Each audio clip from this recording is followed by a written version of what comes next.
Gitu kan, kalau ini gejalanya ini, sakitnya ini. Sebagian besar gejalanya tinggal kita perlu pemeriksaan lanjut. Oh ya benar ini. Nah, ini nggak begitu, sangat berbeda. Sehingga ada shock culture yang waktu itu saya alami di 2 tahun pertama saya. Ketika di DPR RI. Ketika di DPR RI. Berpolitik tidak mesti selalu yang negatif, tidak mesti selalu seperti yang kita lihat di TV. Tapi berpolitik menggunakan potensi apa kita miliki, ketulusan hati kita, kekuatan hati kita untuk menggenjot sesuatu yang baik, gitu kan, harus persisten, harus kuat, gitu kan, dan harus memiliki ketetapan hati. Paling utama hati yang tulus, hati yang bersih. Itu aja dasarnya, sehingga semuanya mungkin gak selalu kita menang, gak selalu juga kita kalah, tetapi pada ujungnya kita melihat ini hal-hal yang baik. Jadi ini pertanyaan yang paling menantang. Ya. Kan? Tetapi dan ini yang ditunggu-tunggu. Gitu kan. Dan selama ini saya belum pernah menyampaikan apapun ke media. Baru di Kabar 68 podcast ini, gitu kan, kali ini akan kita buka. Ya, kita buka.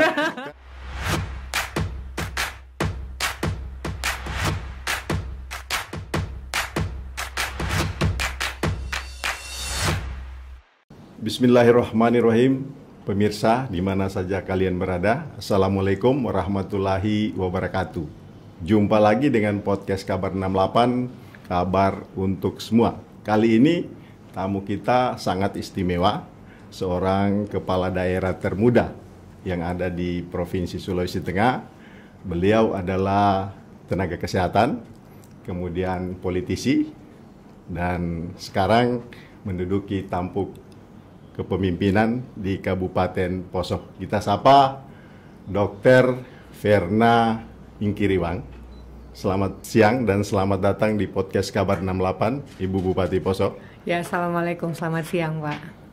Ya, Ibu Bupati ini adalah Bupati termuda di Provinsi Sulawesi Tengah.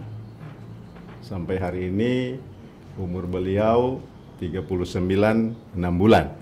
6 bulan lagi menuju ke 40 tahun, kalau tidak salah. Kemudian apa yang sudah dibuat untuk Poso? Karena sebelum menjadi Bupati Poso, Dr. Verna adalah politisi. 10 tahun di DPR RI, 2009 sampai 2019. Dan ketika menakodai Poso, apa yang sudah dibuat oleh Poso? Atau sebelum ke sana, kita boleh bertanya Ibu, masa kecil Ibu, kemudian dari dokter, kemudian beralih ke legislator, dan pada akhirnya kepada eksekutor. Ya baik, terima kasih. Kami mengapresiasi sekali diberikan kesempatan bisa berada di tengah-tengah Kabar 68 Podcast. Ya, kami merupakan satu kehormatan bagi kami untuk bisa berbincang-bincang, karena mungkin kadang tidak semua kepala daerah punya kesempatan maupun bisa mengungkapkan apa yang menjadi isi hatinya. Nah, kali ini saya dapat kesempatan yang sangat spesial, berbangga sekali. Kalau tadi Bapak tanyakan tentang mungkin masa kecilnya seperti apa, kemudian latar belakang dari tenaga medis menjadi legislator, kemudian menjadi eksekutif, gitu kan, mungkin beda-beda gitu kan tahapannya. Nah, masa kecil kami sebenarnya dulu karena orang tua saya almarhum pernah tugas di Palu, gitu ya, jadi saya pernah bersekolah TK dan SD itu di Palu, gitu ya. Kemudian orang tua kami pindah ke Sulawesi Utara, jadi kami pendidikannya setelah itu lanjut di sana, kemudian menempuh pendidikan kedokteran di Universitas Samratulangi. Kemudian setelah itu pada saat itu memang ceritanya passionnya memang di sebagai tenaga medis, baru mau ambil spesialis, gitu ya. Tiba-tiba orang tua kami menyampaikan bahwa kami di Sulawesi Tengah dari partai ya pada saat itu tidak punya kader perempuan. Memenuhi pada saat itu baru mulai 30%. Kalau bisa mau dimasukkan saja namanya untuk itu. Saya bilang, aduh, saya mau ambil spesialis ke papa ya, saya sampaikan begitu. Sepertinya tidak mungkin, katanya hanya nama saja kok yang dimasukkan. Tapi setelah sudah terdaftar, otomatis ada tanggung jawab moral. Yang bisa dilakukan apa? Ya paling ketemu masyarakat, lakukan pengobatan gratis. Pada saat 2008 itu saya ingat. Sesimpel itu yang kami lakukan, ke masyarakat lakukan pengobatan gratis. Nah, ternyata ya, tidak kita sangka juga mendapat banyak kepercayaan simpati masyarakat di tahun itu, terpilih menjadi anggota legislatif paling muda dari Partai Demokrat. Nah, dari partai lain masih ada juga yang lebih muda pada saat itu, tapi di Partai Demokrat saya paling muda tahun itu. Kemudian setelah itu 10 tahun di sana di DPR RI membidangi Komisi 9, ya, bidang kesehatan dan tenaga kerja. Nah, setelah itu 2019 kemudian memutuskan lagi untuk mengabdikan diri kembali ke Tanah Poso, gitu ya, karena tentu saja kami menyadari kami tidak akan mungkin dapat kesempatan menjadi anggota DPR RI. Di sana saya menimba banyak sekali pengalaman yang seumur hidup saya tidak pernah berpikir bisa dapat kesempatan, gitu ya, mengikuti rapat di luar negeri, bertemu dengan legislatif yang dari luar negeri maupun eksekutifnya, gitu kan, melihat dunia lain dalam tanda kutip bagaimana pengambilan kebijakan, pengambilan keputusan, deal-deal bilateral antara kesepakatan negara-negara, gitu kan. Itu kami dapat banyak sekali kesempatan di situ yang sangat membuka cakrawala kami. Nah, untuk itulah kami melihat bagaimana ada kesempatan untuk kami pulang mengabdi, ya.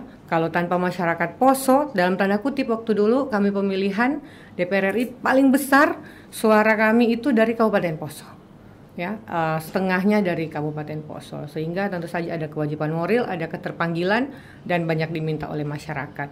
Kami memutuskan mau maju atau tidak, survei dulu. Bisa tidak ini surveinya disukai tidak oleh masyarakat. Surveinya pada saat itu alhamdulillah puji Tuhan bagus, jadi kami memutuskan untuk mencoba maju. Kalau disukai oleh masyarakat akan terpilih. Dan akhirnya tibalah kami dipilih oleh masyarakat, dikasih kepercayaan untuk menjadi kepala daerah di sana. Sebelum maju pastinya ada sosialisasi. Nah, ini sedikit latar belakang ceritanya sampai kami, kalau tadi pertanyaannya Pak Badrun Kamil adalah tentang apa yang Ibu sudah lakukan untuk Poso. Gitu. Nah, jadi sebelum kami maju tentu sudah harus ada apa pemikirannya. Kadang ada beberapa mungkin calon maju ya visi misinya misalnya Poso Sejahtera, Poso apa begitu kan. Kalau kami langsung melakukan dengan program unggulannya, sehingga orang sudah tahu pada saat memilih kami ke depan program apa yang akan kami lakukan, gitu kan. Nah, misalnya Poso Sehat salah satu visi misinya, karena saya latar belakangnya medis pasti sangat menguasai tentang itu. Poso Sehat, jadi saya lihat banyak daerah sudah semua pengobatannya di-cover oleh pemerintah masyarakatnya, terkhusus untuk yang miskin, gitu kan. Nah, Poso nih kenapa belum? Nah, itu jadi satu tantangan untuk kami. Kami lihat, buka APBD-nya, bedah anggarannya, mampu tidak? Saya lihat sebenarnya sangat mampu, gitu kan. Dan itu amanat undang-undang kok, gitu kan. Kita harus UHC sebenarnya pemerintah, Universal Health Coverage, dan hal ini mengcover mayoritas masyarakat miskin untuk masuk ke dalam BPJS. Nah, itu menjadi salah satu program kami, Poso Sehat, yaitu kesehatan gratis. Kalau dulu sebenarnya saya ingin buat namanya Poso Sehat gitu, jadi kayak seperti jam Kesda. Tapi ternyata pas masuk harus diintegrasikan. Nah, akhirnya kami integrasikan ke BPJS Kesehatan. Alhamdulillah 2022 awal Januari kami MOU dan membuat kesepakatan dengan BPJS pada saat itu, tanda-tangani di 22 Januari, kami sudah mulai masuk UHC. UHC-nya pun bertahap dari 93%, 95%, saat ini sudah sekitar 99,8% masyarakat Kabupaten Poso yang sudah kita integrasikan dan bergabung di dalam BPJS Kesehatan, sehingga tahun ini saya Poso baru kali ini kita mendapatkan penghargaan dari Menko, juga dari Kementerian Kesehatan. Poso mendapat penghargaan UHC Award namanya, ya, sebagai bentuk apresiasi terhadap kepala daerah yang tentu saja memberikan alokasi anggaran yang baik sesuai dengan amanat undang-undang untuk menjadikannya kabupatennya UHC, Universal Health Coverage. Itu kesehatan. Ya. Masih lanjut lagi? Ya. Panjang lagi. Ya. Kesempatan Bu Bupati kan ketika maju menjadi Bupati dan dilantik pada tanggal 26 Februari 2021, tentunya janji-janji kampanye yang telah dikontrakkan dengan RPJMD, kemudian dimasukkan lagi di rencana kerja pemerintah daerah, itu harus dituntaskan hingga 2024 ya. Iya. November 2000, meskipun masa jabatan ini tekor ya 1 tahun. Iya, Tekor. Tetapi- Kali di diskon. Ya, di diskon karena ada pemilu serentak. Iya. Tetapi visi misi itu, janji-janji itu harus ditunaikan. Misalnya penciptaan lapangan pekerjaan, kemudian peningkatan kesejahteraan masyarakat, kemudian infrastruktur, jalan, pendidikan dan kesehatan, serta ada hal yang lain lagi.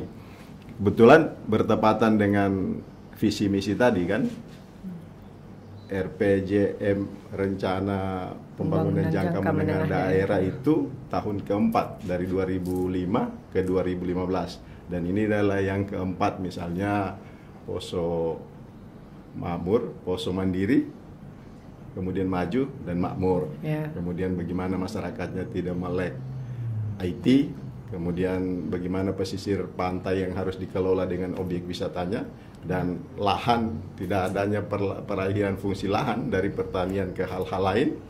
Nah, ini berkaitan dengan RPJMD-nya Poso di tahun keempat 2005-2025, berarti tahun keempat. Dan ini bagian dari lanjutan yang telah diprogramkan oleh ayahanda tercinta dalam 10 tahun terakhir. Misalnya 2005-2015 yang bupati itu adalah Pak Pit Ingkiriwang, yang tidak lain adalah bapak dari bupati saat ini. Kemudian berjeda 5 tahun, kemudian 2021-2026 itu dilanjutkan oleh anaknya. Sebelum beralih ke realisasi daripada visi misi itu, ada suara yang menyebutkan bahwa di Poso ada politik dinasti. Padahal kerja-kerja politik itu real, baik dilakukan oleh orang tua maupun anaknya sendiri yang saat ini menjabat bupati. Bagaimana Pak Ibu Bupati menyikapi persoalan itu? Ya. Kalau tentang politik dinasti sebenarnya sangat jelas. Biasanya dinasti berarti kan artinya diturunkan dari orang tua ke anaknya, seperti itu. Nah, pada saat kami adalah ada jeda kepemerintahan 5 tahun. Kami tidak memimpin di Kabupaten Poso. Dan sebenarnya politik dinasti itu tidak ada yang salah. Kalau menurut saya pribadi, kalau orangnya ada kemampuan, punya figur, punya integritas, punya kapasitas, itu menjadi hak asasi, gitu kan. Nah, cuman kadang ada kacamata-kacamata tertentu menganggap bahwa ini dinasti.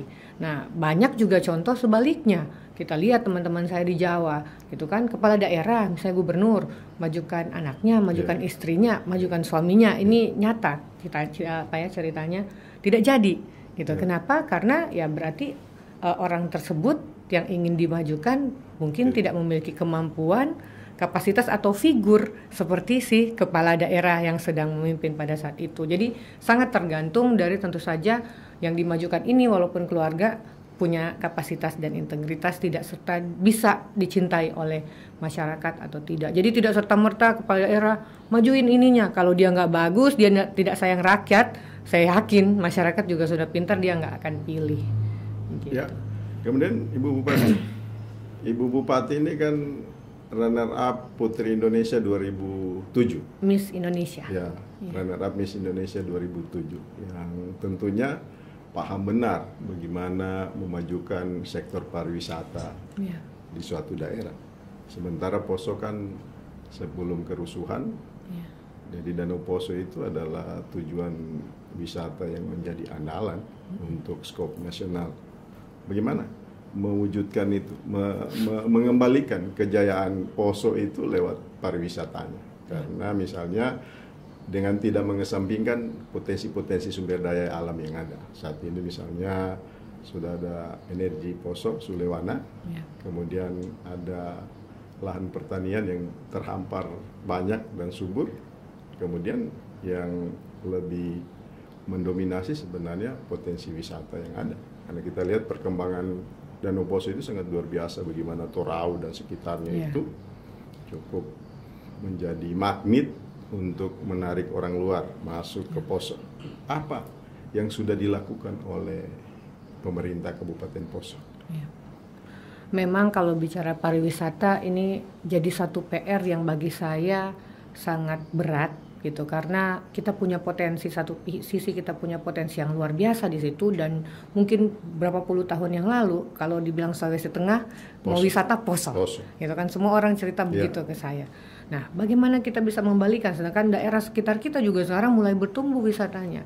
Di satu sisi kita mau itu, langkah-langkah yang sudah kami ambil pada saat baru terpilih, tentu saja berkoordinasi dulu dengan provinsi, intens dengan Dinas Pariwisata, juga dengan Bapak Gubernur, tentu saja harus minta support beliau, gitu kan, supaya kita bisa cepat bangkit pariwisatanya, gitu ya. Kemudian tentu saja yang kedua, berkoordinasi dengan aparat. Nah, karena pariwisata ini kita punya potensi yang sangat bagus, sangat indah, tapi kalau keadaannya tidak aman, kondisinya tidak baik, ada image-image yang tidak baik, tidak ada satu wisatawan pun yang mau datang, gitu kan. Nah, Poso kita PR yang paling besar adalah tentang stigma Kabupaten Poso, bahwa Kabupaten Poso ngeri, tidak aman, masih ada sisa-sisa konflik, plus terorisme. Nah, itu yang paling susah. Saya mau jual Poso dalam tanda kutip ke teman-teman di Jawa atau teman-teman investor tentang berinvestasi pariwisata maupun berinvestasi di lainnya, gitu ya. Mau kita kasih karpet merah pun, semua kemudahan kita berikan, yang penting sesuai aturan, susah sekali di 1 tahun pertama kami memimpin, gitu kan. Dan ini menjadi satu pergumulan saya yang luar biasa. Nah, pada saat itu akhirnya dengan dukungan Bapak Gubernur, beliau memberikan kami bukan hibah ya, tetapi mengalokasikan anggaran dari provinsi untuk membantu, sehingga tahun lalu ya, tanpa dari pusat atau apa, itu benar-benar dari provinsi membantu Kabupaten Poso untuk mengadakan kembali Festival Danau Poso dengan sangat baik dan megah. Itu pun langkah-langkah kami ambil, kami bersama Pak Gubernur.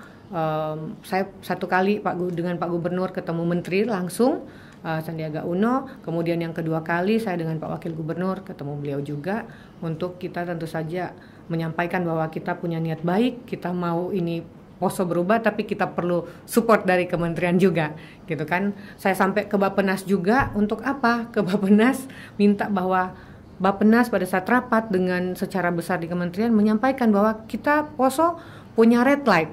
Jadi ada red light ke pariwisata dunia, gitu, bahwa apalagi Australia dan sekitarnya, bahwa tidak boleh masuk Poso karena ada tanda red light itu. Nah, itu yang kami minta untuk bisa diurus supaya dicabut red-line-nya itu juga kami sampaikan kepada Bapak Kadensus, Bapak Kapolda, gitu kan. Waktu itu Panglima TNI juga hadir ke Poso, kami sampaikan bahwa kami dituntut untuk berbenah, untuk maju, tetapi ada hal-hal yang bukan dalam wewenang Pemda, gitu kan. Itu perlu ranahnya negara untuk berkoordinasi secara lebih lanjut. Nah, karena dan baru mungkin tahun pertama kami belum bisa, tahun lalu di bulan, kalau saya salah ingat, November Desember, Bapak Kapolda, Bapak Kadensus menyampaikan kepada kami bahwa DPO masalah terorisme semuanya sudah didapat, sudah selesai, berarti penanganan masalah terorisme dinyatakan bahwa sudah selesai, gitu kan. Penanganan berikutnya lebih kepada pencegahan, seperti itu. Nah, itulah yang juga kami kembali lagi ke Bappenas meminta supaya ini lakukan. Kami kembali lagi kepada bertemu Pak Menteri, meminta dibantu dong untuk difasilitasi keluar, gitu kan, sehingga mereka mau mencabut itu red light-nya itu, jadi travel warning namanya, travel warning ke Poso, sehingga bisa itu. Nah, sambil kami menggerakkan di dalam, gitu kan, memberikan pelatihan-pelatihan kepada pelaku penginapan, hotel, kepada restoran-restoran, rumah makan, bahkan yang tempat-tempat makan yang kecil, untuk bagaimana kita punya jiwa entrepreneurship, punya jiwa yang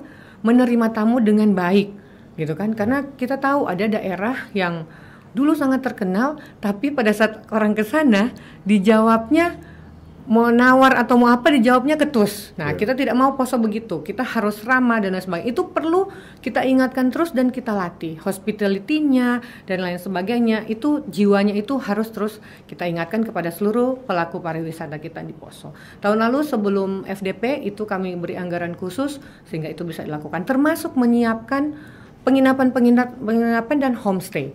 Nah, karena saya bujuk berapa investor masuk dong bikin penginapan, karena kalau kita mau event nasional di Poso kita tidak cukup penginapannya. Nah, jadi kita baru bisa sampai homestay. Tahun ini ada 2 lagi pengusaha menyampaikan mau, gitu kan, buat penginapan kecil tetapi yang representatif. Nah, itu tentu saja kami harus berikan dukungan terhadap hal seperti itu. Jadi di Kabupaten Poso kita banyak PR kalau tentang pariwisata, tapi bagi saya hal yang sangat sulit, tapi alhamdulillah pada saat tahun lalu wawancara untuk masuk ke event nasional. Nah, saya sendiri mengambil inisiatif untuk saya sendiri yang mengikuti wawancara tersebut via Zoom, biasanya yang diikuti oleh kepala dinas. Kenapa? Supaya ada breakthrough bahwa mereka dari Kementerian Pariwisata, para kurator namanya waktu itu untuk menentukan siapa yang masuk Ken. Mereka melihat ada niat baik gitu kan dari pimpinan daerah sendiri nih yang turun tangan. Jadi kami diberi apresiasi, saya yang menjelaskan tentang konsep acaranya. Nah, syukur itu tadi Bapak sampaikan, pernah dulu jadi Miss Indonesia, syukur ada juga itu pengetahuan modalnya itu kan. Itu jadi salah satu ini, jadi nggak terlalu kaget dari bidang kesehatan ngomongin pariwisata, tidak terlalu kaget, masih dalam dunia saya juga. Jadi bisa kami jelaskan, termasuk banyak hal yang dituntut oleh mereka sehingga akhirnya Poso tahun lalu kita tidak masuk, tahun ini kita masuk dalam Karisma Event Nusantara. Jadi ada 110 daerah kalau saya tidak salah di Indonesia yang mendapatkan disupport dari Kementerian Pariwisata. Ya, ini mungkin langkah-langkah awal yang kita lakukan, yang masih jadi PR saya memasukkan penerbangan ke Kabupaten Poso, karena itu juga salah satu syarat supaya kita bisa cepat berkembang pariwisata maupun perekonomian dan lain sebagainya.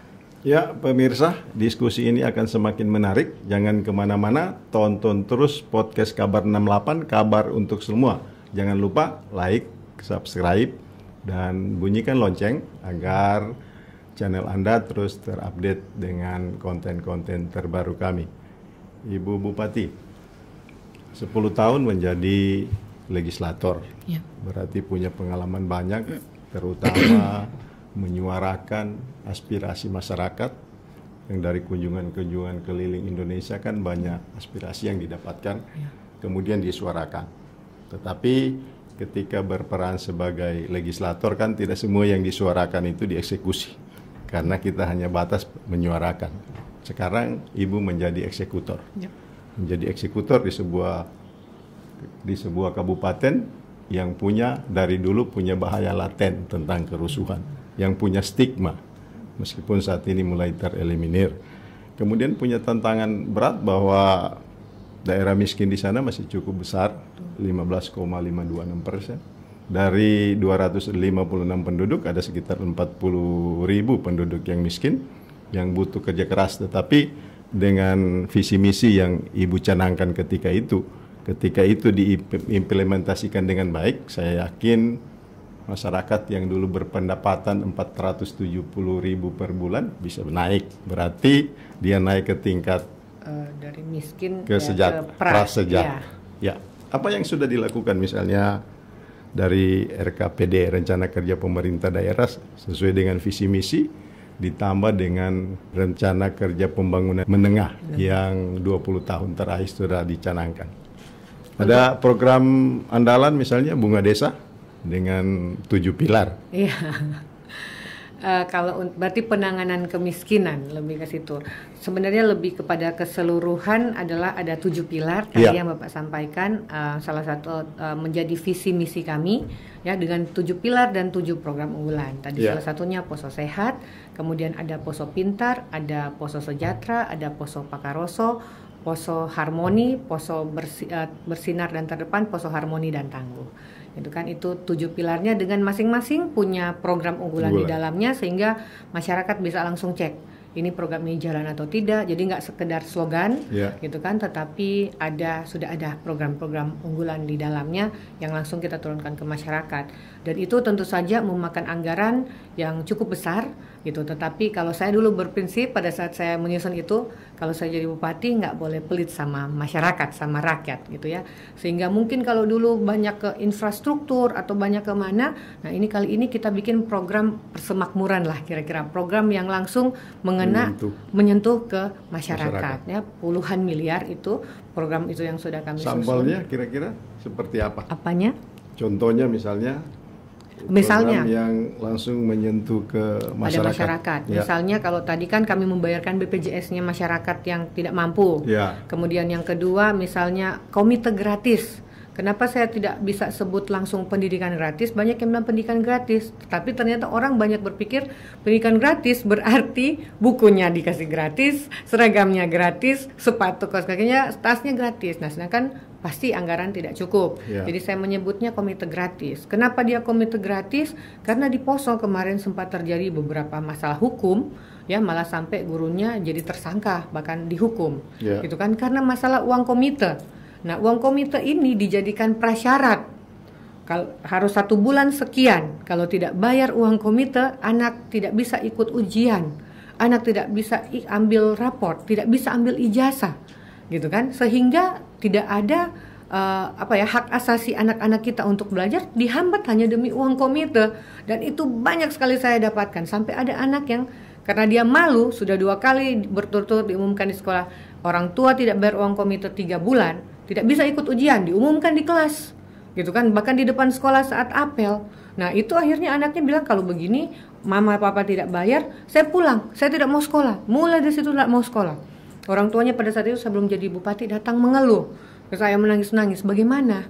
Saya bilang, masalah seperti ini ada berapa banyak. Jadi setiap saya sosialisasi saya cek, ada nggak yang begitu, muncul itu kan. Nggak bisa kami ambil raport, sudah lulus nggak bisa dapat ijazahnya. Saya bilang ini gawat kalau begini. Nah, sehingga saya buat program itu komite gratis. Dalam hal ini saya cek apa sih uang komite ini digunakan untuk apa. Oh, ternyata paling banyak digunakan untuk membayar guru honor. Oke, kalau begitu guru honor kami Pemda yang bayar, sehingga tidak lagi dipungut dalam tanda kutip jadikan prasyarat uang komite.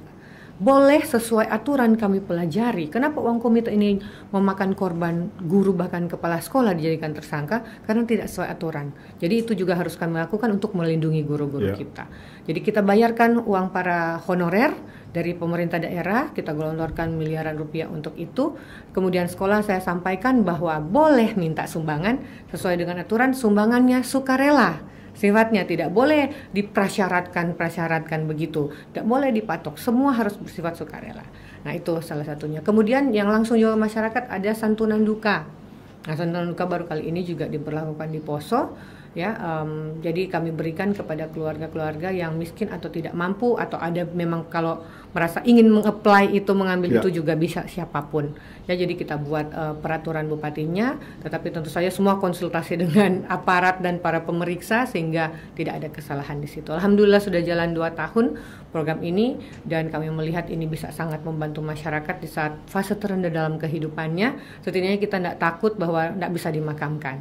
Nah, banyak keluhan kan, ada keluarga yang miskin susah dimakamkan, desa akhirnya yang harus mengambil alih. Nah, hal ini kita hadir di situ supaya pemerintah juga hadir di tengah-tengah masyarakat. Kemudian ada program UMKM Bangkit Mandiri. Itu kami hanya mampu menstimulus 500 dulu di periode pertama ini, 500 UMKM. Jadi kita bangkitkan dulu UMKM-nya. Stimulus dengan 2 juta per UMKM tapi hanya untuk 500. Gitu. Kemudian 500 UMKM yang kita pilih. Itu kan mana yang terpilih sesuai dengan apa unggulan-unggulan produknya yang dilakukan. Kemudian nanti mungkin hanya beberapa UMKM yang kita lihat benar-benar dia jalan terus tiap tahun, gitu kan, dan bertahan, dia bisa survive dan dia memang konsentrasi bekerja untuk itu, serius, gitu kan. Kita kasih bantuan lagi yang lebih banyak di tahun terakhir sehingga dia menjadi UMKM yang mandiri. Nah, itu salah satu cita-cita Kak. Itu jadi semuanya langsung ke rakyat. Juga kami ada memberikan program baru itu di 7 pilar itu namanya insentif. Insentif untuk para pemuka agama, jadi untuk imam masjid, untuk pendeta yang pegang jemaat, gitu ya, kemudian untuk para mangku. Nah, walaupun tidak besar, hanya 1 tahun 1 kali gitu diberikan, tetapi ini berdasarkan aspirasi yang masuk. Juga insentif untuk tokoh adat, karena di Poso adatnya masih sangat kuat. Kita mati konsultasi adat, tokoh adat, mau menikah tokoh adat. Kemarin juga saat kami penanganan COVID, yang lain sudah tidak didengar, aparat saja tidak didengar, yang datang tokoh adat baru didengar. Nah, sehingga kami buat insentif itu bentuk penghargaan dan mensupport, gitu kan, kerja-kerja dan hal-hal baik supaya juga kita menjaga adat kita agar di sana tetap tumbuh dan berkembang dengan baik. Itu semuanya berdasarkan aspirasi yang kami dengar dari bawah. Ya, walaupun saya bilang belum sesuai harapan mungkin yang diberikan banyak harus berapa, tapi sudah ada sentuhan, tentu saja itu menjadi salah satu hal yang banyak diapresiasi sekarang ini. Itu beberapa mungkin yang program yang langsung ya mengena kepada masyarakat. Kemudian untuk infrastruktur, baik itu jalan kabupaten, misalnya fasilitas kesehatan, rumah sakit, puskesmas, karena tadi kan anggarannya itu lebih besar dialihkan ke yang bersentuhan langsung itu. Kepada masyarakat. Apa yang dilakukan mengantisipasi kebutuhan infrastruktur? Ya. Sejauh ini kami melihat sebenarnya masih bisa kita balance gitu, dan tahun ini kami pada saat penyusunan tahun lalu perencanaan untuk tahun 2023 sudah diwajibkan oleh pemerintah pusat untuk kesehatan sekian persen. Kalau dulu hanya disampaikan begitu tetapi tidak dijaga betul-betul. Nah, untuk tahun ini benar-benar sudah dijaga. Kesehatan harus sekian persen, infrastruktur harus sekian persen, pendidikan harus sekian persen. Sehingga tentu saja harus ada trik-trik khusus, efisiensi di mungkin beberapa OPD yang kita anggap ini masih bisa gitu ya kita tunda. Nah, itu yang kita lakukan sekarang. Jadi pembangunan infrastruktur pun atau pendidikan dan kesehatan kita masih bisa dapatkan dana melalui DAK, dana alokasi khusus. Nah, jadi itulah juga yang menjadi salah satu penguatan sehingga infrastruktur maupun kesehatan maupun pendidikan yang mungkin kemarin dananya banyak juga kita ambil untuk kita pakai ke program langsung ke masyarakat ini tidak keteteran. Jadi masih bisa berjalan dengan baik seperti itu. Masih bisa disiasati masih ya, bisa Bupati. Disiasati. Bupati, sekarang kan untuk menuju 2024 kan tinggal beberapa saat. Sementara program-program unggulan itu butuh digenjot untuk merealisasikan janji-janji kampanye kepada masyarakat. Terobosan apa yang dilakukan dalam satu terakhir? Karena mengingat misalnya keterbatasan dana, kemudian persoalan di Poso itu cukup rumit, ditambah lagi dengan saat ini dan kedepannya adalah tahun politik. Jadi kalau tahun politik itu kan agak sulit sedap juga. Misalnya orang lihat mangga tetapi yang disebutkan itu apel atau yang dilihat apel yang dipublikasikan mangga. Betul. Iya. Bagaimana Ibu Bupati menyikapi persoalan yang disebutkan tadi? Bagi saya memang masuk ke Poso ini jadi salah satu tantangan tersendiri gitu ya, keras gitu kan, keras di sana sehingga kalau saya berpikir karena saya perempuan tidak bisa saya ini juga dengan keras. Tetapi saya tetap punya prinsip bahwa jika apa yang saya lakukan benar, mau dibilang dibicara apapun, saya tidak pernah takut, saya tidak mengalah. Gitu kan, walaupun tentu saja saya akan terus melakukan pendekatan sehingga orang memahami, oh ini isi kepalanya Bupati, oh kenapa dia lakukan itu, karena ada alasannya seperti ini. Jadi komunikasi memang yang harus banyak lakukan, karena memang selama ini mungkin image Poso yang keras, dulu juga mungkin pemimpinnya yang sebelum kami semuanya dari aparat gitu kan, mantan aparat. Nah ketemu baru kali ini nih Poso bupatinya sipil dan perempuan gitu kan, sehingga pasti agak berbeda. Nah banyak juga mungkin karena perempuan, bisa ini kita ini dan lain sebagainya gitu kan. Nah jadi tetap kami sebagai cobaan itu ada sama Ibu Bupati. Misalnya selama ini kan yang pimpin polisi, tentara. Saat ini kan yang pimpin ini yang lembut-lembut ini. Misalnya bupatinya perempuan, dokter lagi, putri Miss Universe lagi, Miss Universe lagi. Pasti masih tetap ada. Masih tetap ada. Cuman mungkin setelah intinya kita tidak boleh pelit berkomunikasi. Karena kadang orang salah memahami kita bila tidak kenal, tapi pada saat sudah berkomunikasi, oh itu maksudnya Ibu Bupati, seperti itu kan. Memang agak keras-keras ini kadang tidak perlu semua saya tanggapi. Jadi banyak saya tidak tanggapi gitu kan, karena kalau kita tanggapi tambah besar, gitu kan, tambah besar, tambah menjadi. Ya lebih baik kita berdiam diri, kita menyampaikan komunikasi yang baik, dan saya lihat ini cukup efektif. Gitu kan, bahwa ternyata orang-orang juga kalau dibaikin mereka juga akan baik. Tapi kalau mereka lagi marah, kita juga marah, ya pasti jadinya tidak bisa ini meledak terus di Poso gitu kan. Nah sehingga ya mungkin ini menjadi salah satu kekuatan kami, bahwa sikap-sikap yang mengalah atau sikap-sikap perempuan yang keibuan atau yang mengayomi ini menjadi satu keuntungan juga untuk kami, walaupun tidak semua bisa mengerti dan memahami itu, tetapi sebagian besar selama ini saya rasakan dengan komunikasi yang baik masih bisa ada jalan-jalan keluar dan lebih cepat gitu kita mendapatkan solusi-solusi apa yang terbaik kita ambil ke depan. Ya, pada prinsipnya ketika ada persoalan, ada masalah, jangan dihindari, tetapi diselesaikan. Jadi itu yang harus dilakukan di Poso. Pemirsa jangan kemana-mana, tonton terus diskusi ini. Jangan lupa like, subscribe, dan berikan komentar. Ibu Bupati, ada perbedaan dari latar belakang pendidikan Ibu Bupati adalah seorang tenaga kesehatan, dokter yang hitung-hitungannya adalah eksakta.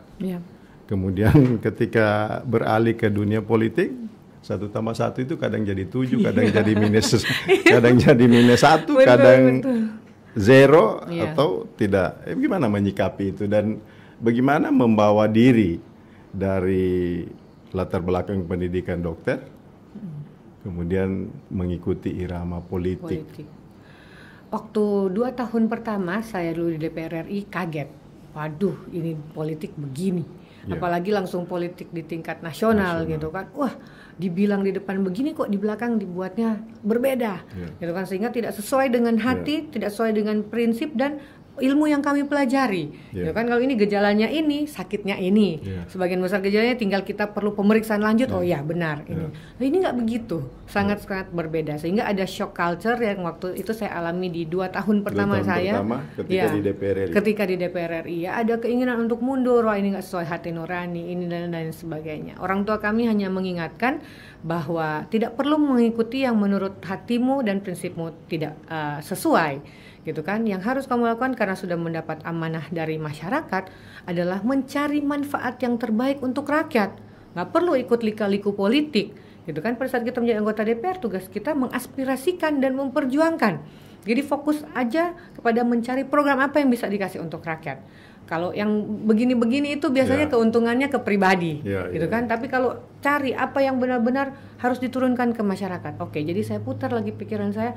Oke, fokus kepada sebagai anggota DPR mengaspirasikan, mau teriak-teriak, mau marah-marah, yang penting tujuannya turun itu program ke masyarakat. Nah, itu yang orang tua kami ajarkan kepada kami, nggak usah ikut itu. Gitu kan, kalau ikut yang politik-politik begitu ndak akan masuk ke logikamu. Jadi hindari itu, bicara fakta, bicara kenyataan, cari tahu di lapangan apa yang terjadi, sampaikan pada saat rapat. Nah, itu yang kami lakukan. Kemudian menyesuaikan bagaimana setelah sekarang beda sekali DPR RI di nasional dengan di daerah. Culture-nya, masyarakatnya, tingkat SDM-nya, tingkat pendidikannya, cara menangkap komunikasinya dan sangat-sangat berbeda gitu, sehingga kami memerlukan effort yang luar biasa gitu kan untuk bisa mengendalikan, bisa memberikan pemahaman dan lain sebagainya. Tetapi satu hal Pak yang kami pelajari, yang penting kita punya hati yang tulus gitu kan. Kita mau dihantam, mau di ini, mau di itu, pada suatu saat akan ketahuan bahwa apa yang kita lakukan baik semuanya. Ya, apa yang kita inginkan, apa yang kita mau atur, apa yang kita komunikasikan baik. Itu prinsip yang tetap saya pegang, dan dalam 2 tahun ini, bahkan mungkin 12 tahun saya menjadi politisi, itu yang saya lihat. Dan kadang kita merasa hari ini kita tersolimi, hari ini kita kalah. Kok kita pihak yang benar, kita prinsipnya benar, kok kita kalah. Tetapi mungkin besok, lusa, tahun depan kita melihat gitu kan, bahwa ini hasil dari yang kemarin kita mengalah. Kita mendapat yang baik. Ini pada saat kemarin kita tidak mengambil jalan itu, next kita melihat ini suatu hal yang baik. Jadi saya tidak pernah menyerah dalam tanda kutip dengan dunia politik yang image-nya terlalu negatif, gitu kan. Saya selalu menyampaikan kepada teman-teman politik saya bahwa berpolitik dengan gaya yang berbeda. Berpolitik tidak mesti selalu yang negatif, tidak mesti selalu seperti yang kita lihat di TV. Tapi berpolitik menggunakan potensi apa kita miliki, ketulusan hati kita, kekuatan hati kita untuk menggenjot sesuatu yang baik, gitu kan, harus persisten, harus kuat, gitu kan, dan harus memiliki ketetapan hati. Paling utama hati yang tulus, hati yang bersih. Itu aja dasarnya, sehingga semuanya mungkin gak selalu kita menang, gak selalu juga kita kalah, tetapi pada ujungnya kita melihat ini hal-hal yang baik yang kita lakukan didasari dari hati yang baik. Ya, kan dalam politik itu kalah itu tidak selamanya tidak bagus, tapi menang itu belum tentu juga bagus semuanya. Kuncinya ikuti kata hati, gunakan kemampuan, dan perjuangkan kepentingan rakyat. Ibu Bupati, dalam tahun ini kan menjelang 2024, ini kan baru satu periode Ibu Bupati ini kan. Apakah dari perjalanan karir yang ada masih menginginkan, karena dari apa yang telah dilakukan di Poso, masyarakat Poso masih menginginkan, misalnya saat ini kami masih ingin dipimpin oleh seorang ibu yang bisa mengayomi seluruh warga masyarakatnya yang ada di Poso.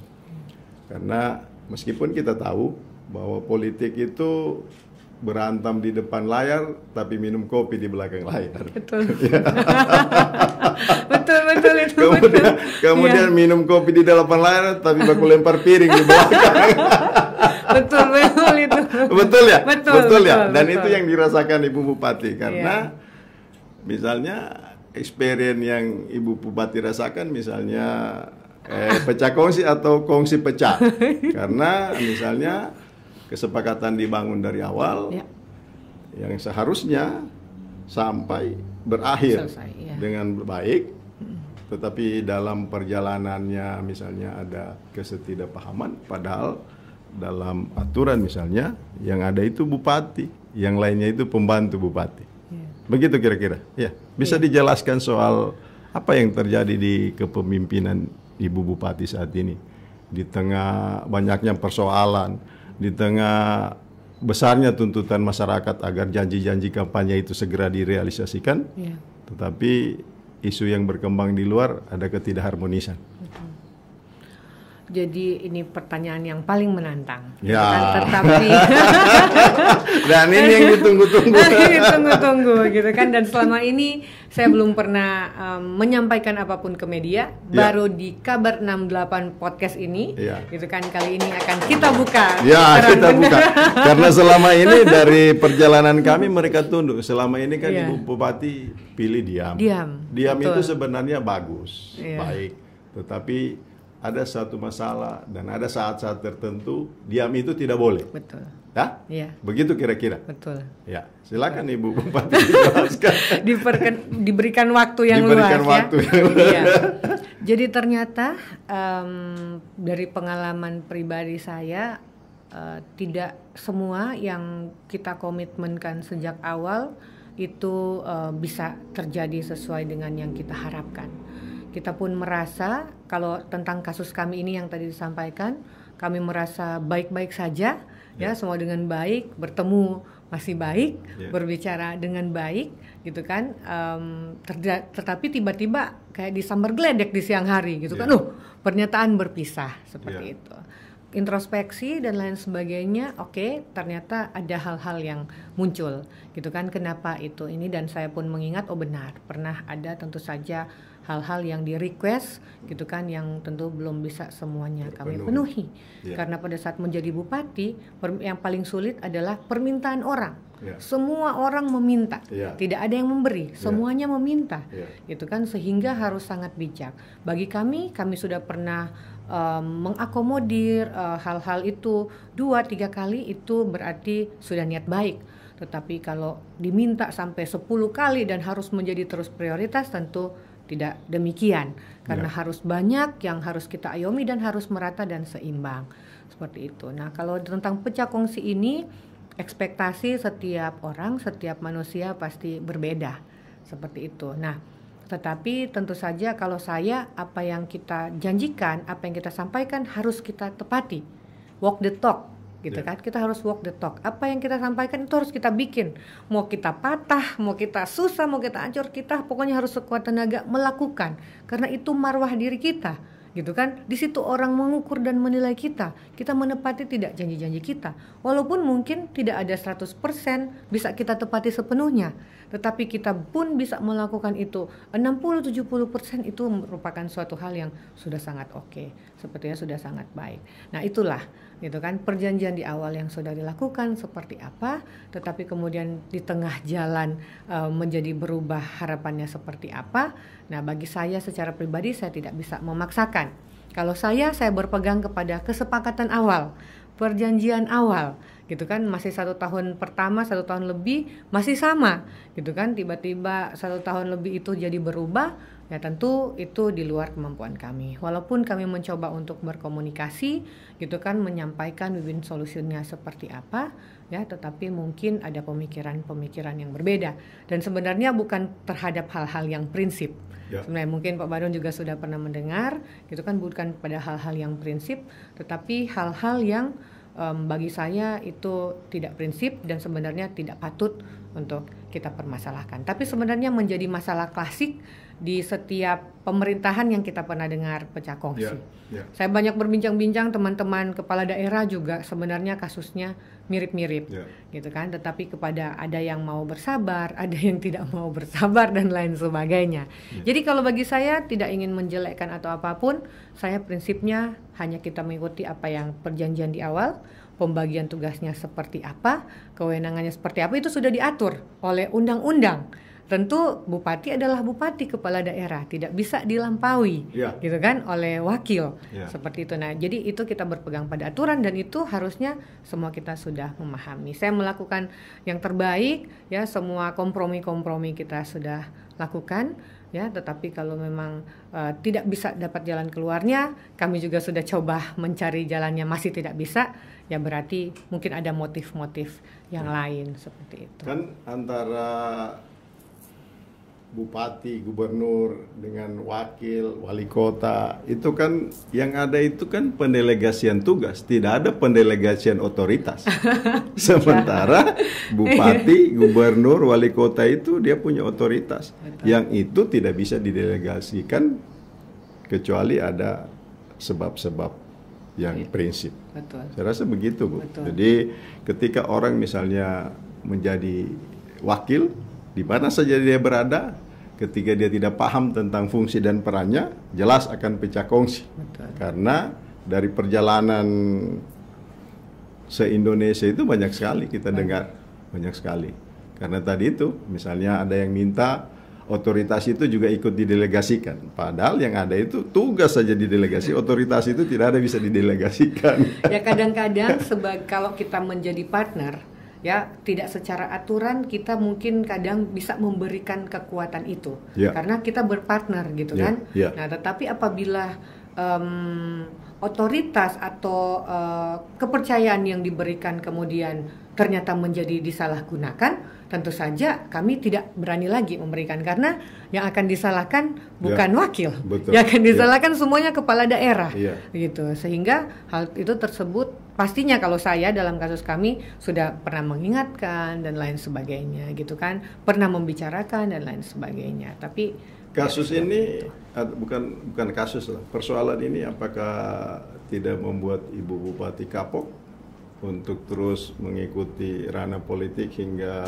5 tahun ke depan lagi, mengingat masyarakat Poso dan Kabupaten Poso itu masih butuh olesan tangan dingin yang harus sampai ke pelosok desa sana. Ya. Awalnya menjadi, saya bilang tadi, kayak petir di siang bolong, gitu kan, karena saya sudah menganggap seperti partner kerja utama saya, sudah saya jadikan seperti kakak sendiri, gitu kan. Jadi kalau bagi saya pribadi, ini harus saya akui jadi satu hal yang tidak saya pernah sangka seperti itu.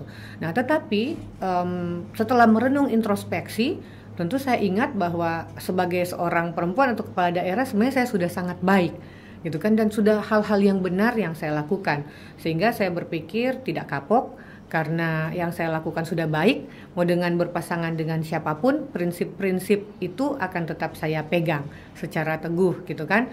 Prinsip kekeluargaan, gitu kan, partner sebagai mitra tetap juga akan saya berlakukan, tergantung orangnya bisa memegang kepercayaan itu atau tidak. Ya, sehingga saya berpikir ke depan saya masih optimis, tentu saja akan ada juga figur-figur yang baik yang bisa kita saling pegang kepercayaan, gitu kan. Dan dari awal semua jelek-jeleknya kita sudah bicarakan. Sebenarnya ini juga dulu semua hal paling jelek kita sudah bicarakan, ya, termasuk rambu-rambunya, apakah akan begini ke depan, akan ini, semua itu sebenarnya sudah dibicarakan. Sehingga saya bilang sudah bukan dosa saya, gitu kan, karena itu sudah pernah terucap, gitu kan, sudah pernah kita deal kan semuanya. Kalau sekarang dilanggar, it's not my fault, bukan salah saya, bukan dosa saya, gitu kan. Jadi pegang teguh aja prinsipnya bahwa saya akan seperti ini dengan prinsip-prinsip yang benar seperti ini.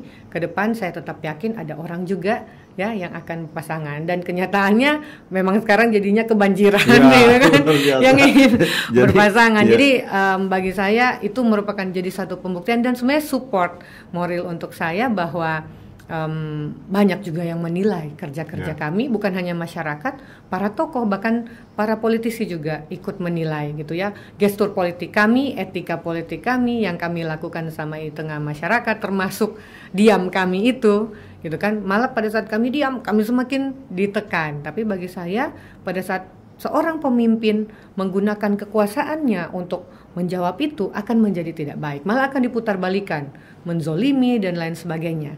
Jadi pada saat saya diam, tentu saja lama-kelamaan orang akan melihat, oh seperti ini faktanya, seperti ini. Beberapa bulan pertama saya diam tidak efektif, Pak. Gitu kan, oh spekulasi tambah banyak. Tetapi berjalannya waktu, ya semuanya fakta, kenyataan bisa semuanya terlihat. Sehingga oh ya sudah benar Ibu diam. Karena kalau saya langsung bereaksi pada saat itu efeknya akan tidak baik untuk masyarakat. Nah, saya fokus untuk tidak terdistraksi dengan hal-hal yang seperti itu, karena saya berpikir saja itu 1-2 hari pertama itu saya tidak bisa kerja. Oke, what's wrong gitu kan, ini kenapa, ini ada apa gitu kan, introspeksi. Kita menghabiskan 2 hari tidak fokus berpikir kerja, rugi, sangat rugi. Saya merasakan kerugian untuk masyarakat dan saya merasa guilty, merasa bersalah. Ngapain ya saya hanya pikirin itu, mending saya pikir program. Jadi pada saat saya fokus berpikir program kita buat apa lagi nih, tahun depan kita mau apa, perencanaannya harus sekarang. Kita terlewat saja berapa hari, bisa deadline-nya udah ditutup di pusat gitu kan. Sehingga itu day by day-nya sangat bermakna, saya lihat sangat nggak boleh kita terlewat sedikit pun. Nah, jadi kadang-kadang saya tepok jidat, kenapa ini kemarin saya fokus ke sini, nggak fokus ke sini. Nah, akhirnya saya belajar. Beberapa bulan saya belajar, oke, kita fokus ke situ, jangan terdistraksi. Ada lagi aksi yang dilakukan, nggak saya fokus, nggak saya akan ke sini, gitu kan, kerja, berpikir untuk poso, sehingga orang akan melihat, oke, Ibu tidak menanggapi, tapi Ibu tetap kerja, Ibu melakukan prestasi, Ibu Bupati melakukan ini, oh dapat hal-hal baik, penghargaan dari pusat maupun dari provinsi. Itu menjawab dan menutup semuanya untuk saya. Jadi semua dibalas dengan kerja untuk kepentingan masyarakat Poso. Mungkin masih adakah jalan atau pintu-pintu untuk agar bagaimana kita akhiri misalnya perjalanan pasangan ini, karena berawal dari baik, mesra, diakhiri pula dengan baik dan mesra pula. Ya. Bagi saya itu tidak merupakan satu masalah, karena pada intinya ya dasarnya kami perempuan selalu pemaaf. Pasti yang bapak-bapak, Pak Badun juga punya istri di rumah, bikin salah pasti habis itu dimaafin. Itu sudah sifat dasar perempuan. Dan itu tetap terus saya lakukan, saya berkomunikasi seperti biasa, gitu kan. Kami menyampaikan seperti saat Ramadan, kami silaturahmi, datang ke rumah beliau. Jadi saya bilang etika politik saya seperti ini. Sebagai seorang pemimpin daerah saya akan seperti ini. Walaupun disampaikan lain, saya akan tetap melakukan apa yang wajib dan harus saya lakukan tanpa melihat itu siapa, dia suka sama saya atau tidak, dia berkata atau tidak, tetap akan saya lakukan hal itu. Gitu. Kalau untuk jalan yang baik, saya selalu sangat terbuka untuk jalan itu.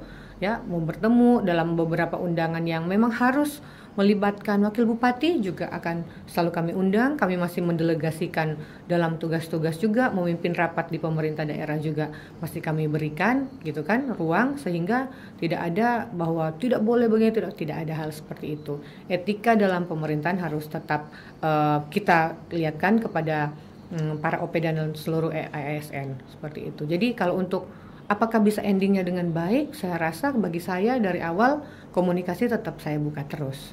Seperti itu. Luar biasa. Ibu Bupati, terima kasih telah hadir di studio kami. Terima kasih. Dan tahun depan adalah tahun politik.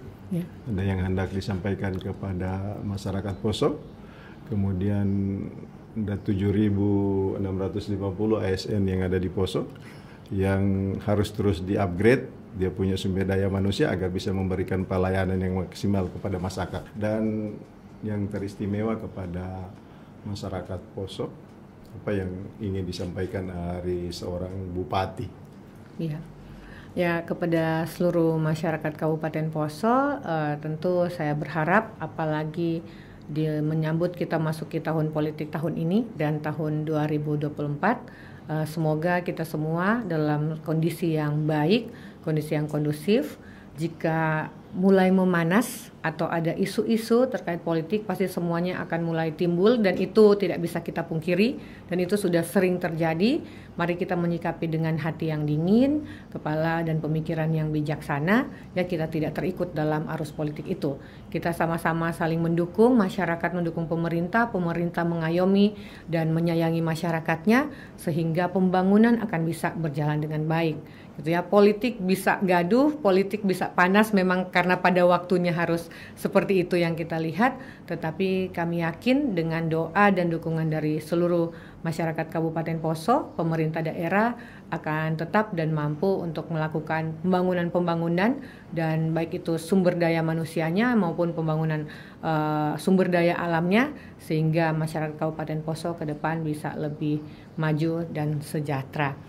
Kalau untuk seluruh ASN, tentu saja kami mengingatkan agar seluruh ASN tidak ikut dan terlibat dalam politik praktis apapun, ya, sehingga mampu berkonsentrasi dan mampu menjalankan semua tupoksinya dengan baik tanpa terafiliasi dengan politik atau partai manapun, gitu kan. Ini tentu saja harus tegas kami sampaikan dan sudah diwanti-wanti juga oleh KPU dan Bawaslu maupun dari kementerian, ya, dan ini harus menjadi pedoman dari seluruh ASN Kabupaten Poso agar fokus, tidak lengah dan tetap melakukan semua tugasnya agar pembangunan bisa berjalan dengan baik di Kabupaten Poso. Terus satu lagi untuk kepada teman-teman sesama politisi, mungkin dari studio ini bisa disampaikan apa harapan agar Poso itu tetap maju dan terpelihara Kamtipmasnya. Ya. Untuk teman-teman politisi, ya tentu saja ini waktu yang sudah memang harus kita masuki tahun politik, akan ada pileg dan pilpres di bulan Februari 2024, kemudian pilkada di akhir tahun depan.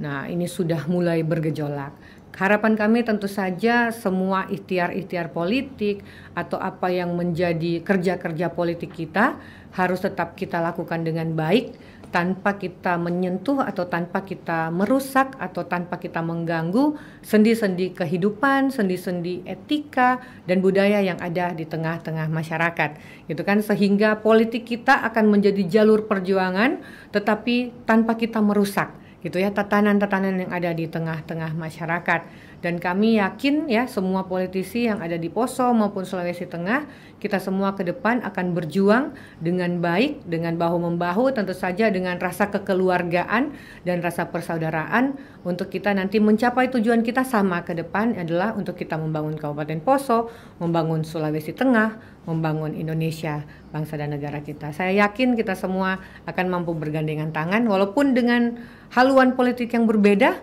tetapi sebenarnya semuanya punya cita-cita yang mulia, gitu kan. Semua punya cita-cita dan idealisme yang mulia. Jadi semua saya yakin kita dengan positive thinking dan gerak-gerak di lapangan yang positif, kita akan menjaga kondusivitas di Poso maupun di seluruh Sulawesi Tengah. Ya, pada intinya Ibu Bupati, tunjukkan kemampuan dan karyamu dan jangan zalimi orang lain. Ya, itu paling utama. Ya. Pemirsa, demikian akhir perbincangan kami dengan Ibu Bupati Poso, Ibu Dr. Verna Ingkiriwang, yang dalam 1 tahun lebih ke depan akan mengakhiri masa jabatannya dan insya Allah akan ikut bertarung lagi di periode kedua dalam rangka mewujudkan Poso yang lebih baik. Banyak yang telah tersampaikan di diskusi ini yang kiranya menjadi pelajaran, menjadi catatan, dan menjadi koreksi bagi kita semua agar Kabupaten Poso dan Sulawesi Tengah ke depannya akan lebih maju. Saya, Kamil Badun, menyampaikan terima kasih kepada Ibu Bupati yang telah hadir di tempat ini. Semoga 1 tahun terakhir mampu mewujudkan janji-janji kampanye kepada masyarakat. Sekian, terima kasih. Wabillahi taufiq wal hidayah. Wassalamualaikum warahmatullahi wabarakatuh. Waalaikumsalam. Terima kasih.